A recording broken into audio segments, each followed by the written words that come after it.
Hello, it is I, Eli Surge, here to talk to you about the Philadelphia experiment. From July to October of 1943, the U.S. Navy was trying to make a boat invisible. Interesting. So in July, their first experiment went A-OK and the boat became invisible. But when it came to October and they tried again, it did more than that. It teleported from Philadelphia to Norfolk, Virginia, which is about 250 miles or 400 kilometers. It's about Vancouver to Salmon Arm, if you want an estimate. And some of you may think, I've teleported from Vancouver to Salmon Arm, and I say no. That's called being blackout drunk and getting on the wrong bus. The other interesting thing about teleportation is, perhaps you've heard this child explain about Willy Wonka and his chocolate. When things teleport, they go up and they break into many, many millions of pieces, and when they come back down, they have to reconstruct. Now, because the boat went away and came back, it did that twice, so when it returned, it was not the same as when it left. In fact, many of the crew members were now fused with the boat, so if you walk down the hall, there might be an arm sticking out of the wall. How did they plan on doing that? Well, they employed Albert Einstein and used his unified field theory.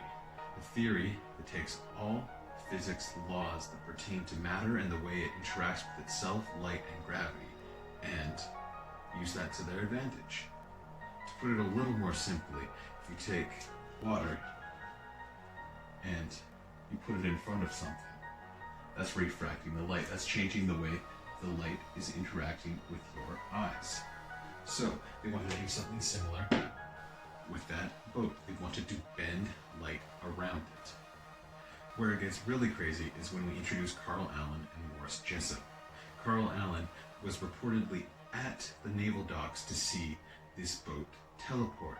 However, he did not come forward until 1955 when he went to Morris Jessup, a ufologist. Morris Jessup, being a open-minded, alien-studying man, of course laughed Allen out of the room. Jessup, 2 years later, was summoned by the Office of Naval Research as they had received one of his books. The book, in 3 different colors of writing, talks about the Philadelphia experiment, gypsies, and UFOs. They asked him why he would write this, and after saying multiple times that he did not, they broke down the handwriting and realized that it was that of Carl Allen.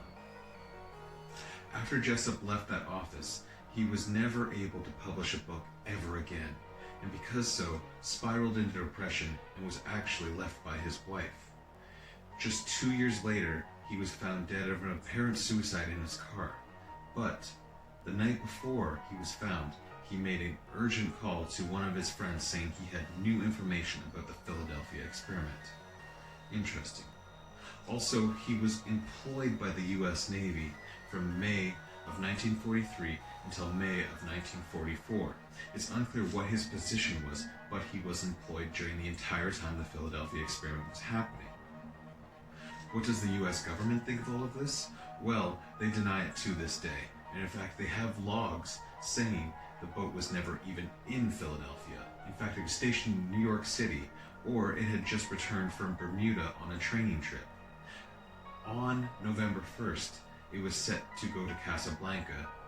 The only documents that people have of seeing the USS Eldridge in Norfolk are now actually possessed by the government.